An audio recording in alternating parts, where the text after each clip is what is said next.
Save the World is what Fortnite was originally meant to be, a game about zombies, building, and survival. But as Fortnite Battle Royale skyrocketed in popularity, Save the World was slowly pushed to the sidelines and eventually forgotten. But maybe that was for the best. In today's video, I'm going to explain why, despite the bittersweet feeling, it was ultimately the right call to let it rest. So sit back, grab a Shirley Temple, and let's get into it.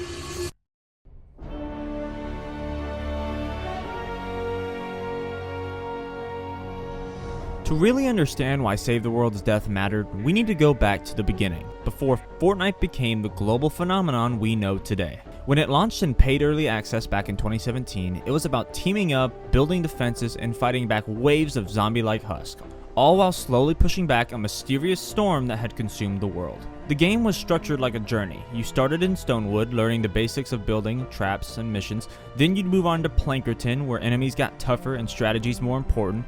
After that came Canny Valley, the desert biome that really tested your loadouts and teamwork. And finally, Twin Peaks, the ultimate in-game zone that only the most dedicated players ever reached. Players spent hours grinding for better schematics, leveling up heroes, and building elaborate fortresses to survive endless waves. Life was good in Save the World. But then something unexpected happened. Fortnite's Battle Royale mode launched a few months later, almost as a side experiment, and it absolutely exploded. Overnight, millions of players flooded in. Streamers, content creators, and celebrities all jumped on board. And just like that, the focus had shifted. What was supposed to be Fortnite's main mode was suddenly overshadowed by a cultural phenomenon. Resources were redirected, updates slowed down, and Save the World slowly started slipping into the background. Epic actually realized pretty early on that Save the World was starting to lose momentum, and at first, they really did try to keep it alive. There were big promises that the mode would eventually become free to play, which was supposed to bring in a massive wave of new players and give the game the boost it needed. On top of that, Epic leaned hard into incentives. One of the biggest hooks was the ability to earn free V-Bucks just by playing.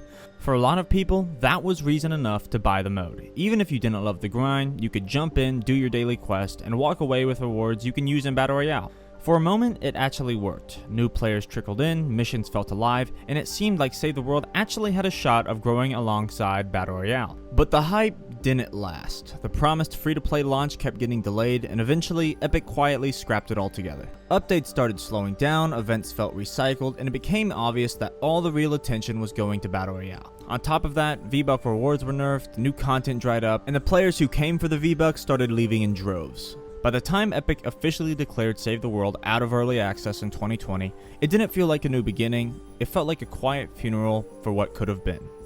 As of 2025, Save the World is still around, but it's a shell of what it used to be. It never went free to play, major updates have basically stopped, and most content now is recycled. It's easy to imagine a version of Save the World where Epic gave it the same attention as Battle Royale. Constant updates, flashy collabs, new storylines, big events. And sure, that could have been exciting. The game most certainly had the foundation to grow into something huge if Epic had fully committed to it. And yet, it might actually be a good thing they didn't. When Epic shifted its attention to Battle Royale, Save the World was essentially frozen in time. By stepping away, Epic accidentally preserved the original identity of the game, the atmosphere, music, gameplay, graphics, and more. If Epic had kept pushing massive seasonal updates, crossovers, and constant meta shifts like they do with Battle Royale, then Save the World could have easily lost what made it special.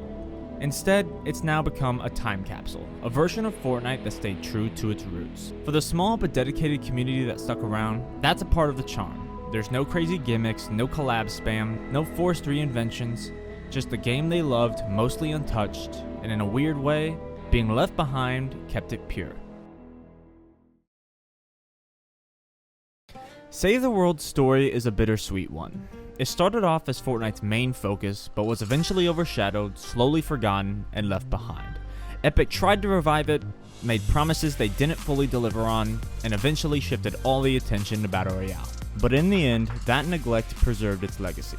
By stepping away, Epic accidentally froze the game in time, letting it remain the slower, co-op focused experience it was always meant to be. And while that meant it never reached its full potential, it also meant it never lost what made it special in the first place. So sure, it's easy to think what could have been, the updates to the storyline, the evolution that never came, but maybe letting Save the World fade into the background wasn't a tragedy, maybe it was a gift in disguise.